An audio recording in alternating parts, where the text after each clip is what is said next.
Apple's M4 chip is coming in just a couple of months, which means we should be anticipating the M4 MacBook Air. And based on everything we know about the M4 chip within the iPad Pro, alongside secret info that Apple chose not to tell us, I fully believe that the M4 MacBook Air will be the best upgrade since the legendary M1 MacBook Air for 5 major reasons. So let's jump right into reason number 1. That, of course, is gonna be the new upgrades in performance with the M4 chip, which are gonna be actually really big. First of all, in terms of single core, it's 20% faster than the previous M3 chip. In terms of multi-core, it's even better, 21% faster, and just a little bit of a boost for the GPU with 8.5% faster in 3DMark's Extreme Benchmark. Now, the big deal here is that the performance actually matters a whole lot more on the MacBook Air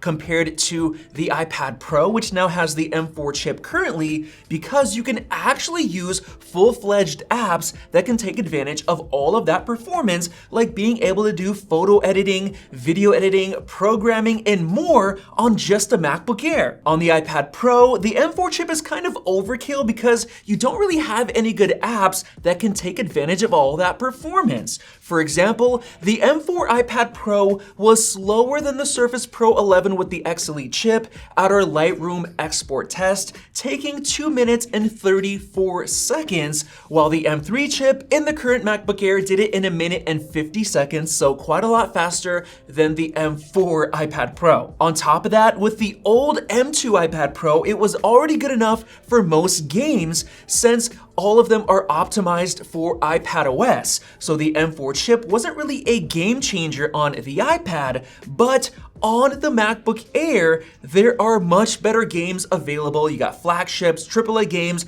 and you can also connect it to a gaming monitor if you want to. And speaking of external monitors, that actually brings us into reason number 2. When Apple revealed the M4 chip with the iPad Pro, they chose to keep a bunch of things secret about the M4. First of all, if you take a look at the die shot, you will discover that the new M4 chip has 4 Thunderbolt controllers built in, while the M1, the M2, and the M3 all just had 2 of them, which is why you are so limited. So you're getting double the Thunderbolt controllers. On top of that, you can also see in the die shot that you have a bigger media engine, which hints at it being redesigned, which means things like video editing could be getting a lot faster if we have new redesigned encoders and decoders, which is a big deal. And the display engine is also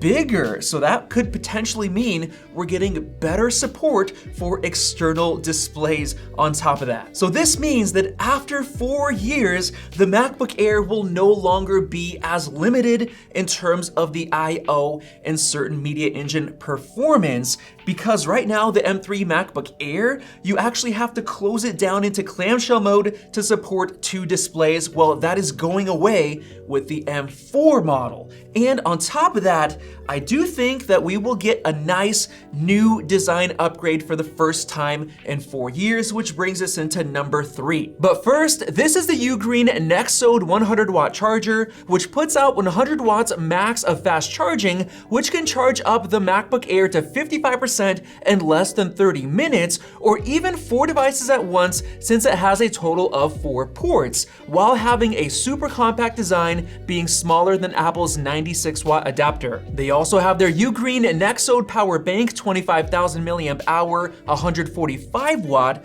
which puts out up to 140 watts of fast charging power, charging the 16-inch MacBook Pro from 0 to 56% in 30 minutes, with 25,000 milliamp hour capacity to charge it up to 1.3 times, or you can fast charge 3 devices simultaneously. So check out these awesome products from our sponsor Ugreen by using the links in the video description below. Because we're now getting double the Thunderbolt controllers, 4 instead of 2, I think there's a very good chance that Apple will finally be adding another Thunderbolt port on the MacBook Air, giving you more ports, better I/O, which means it's the first time we're getting any real design changes on the outside with the MacBook Air in basically 4 years, since it's stayed the same from the M1 to the M2 and the M3. So that's going to be a really big deal, and that's going to be enticing for people who need more ports. And now moving on to number 4, I believe that the new M4 MacBook Air is going to regain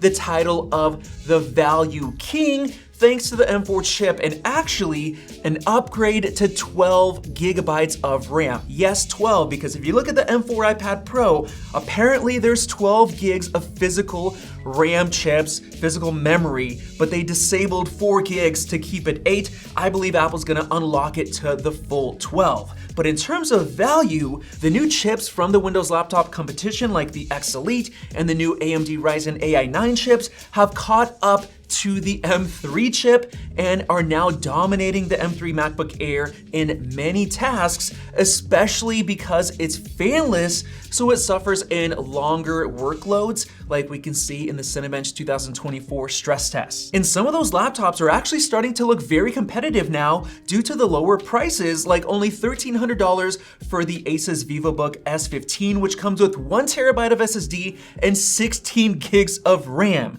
If you match those specs on a comparable 15-inch MacBook Air, you're gonna have to spend $1,900, which is just insane. So you're getting so much value with those other new Windows laptops, considering the fact that those new X Elite chips are more impressive now. But the M4 chip will allow the MacBook Air to get back into the top spot for value, seeing as you're gonna get a huge boost in single-core performance, which means you get the snappiest laptop out there, and it also means web browsing performance will be the best in any laptop. The M4 13-inch MacBook Air will most likely be the same $1,099 price, so it'll still be the best value you could get in a laptop, and now with 12 gigs of RAM, which makes it an even better value. Maybe Apple might raise the price by $100 due to the RAM, but we don't really know just yet. But one thing for sure is that it'll be the value king of all laptops, and that brings us to reason number 5. The new M4 MacBook Air is going to be an absolute battery life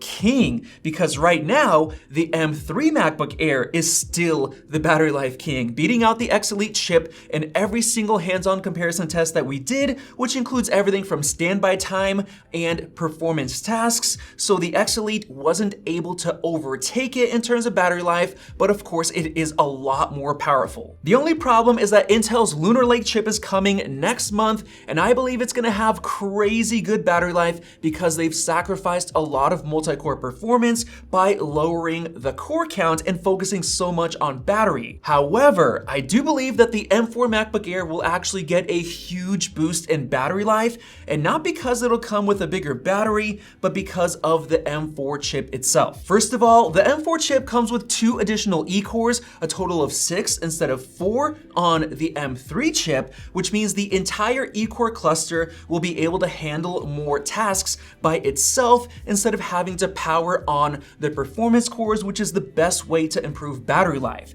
And second of all, the M4 chip is built on TSMC's 2nd gen N3E node, which is more efficient. And third, and potentially the most important, the base M4 iPad Pro actually comes with a 9-core version of the M4 chip with only 3 performance cores instead of the full 4 performance cores which every base M chip has had since the M1, and I believe it's going into the base M4 MacBook Air. This is a really big deal because the performance cores obviously use a lot of power, so we're now going to be going from a 1-to-1 equal ratio of performance to efficiency cores on the M3 chip to a 1-to-2 ratio on the base M4 chip, or literally double the amount of E-cores compared to P-cores. So I'm expecting a significant improvement in battery life compared to the M3 MacBook Air, even without a bigger battery, which to me means that the M4 MacBook Air will hold onto the title of having the best battery life on any laptop ever. And now with all that said, I believe that this thing is gonna release in the spring of 2025 because Apple's gonna be releasing the MacBook Pros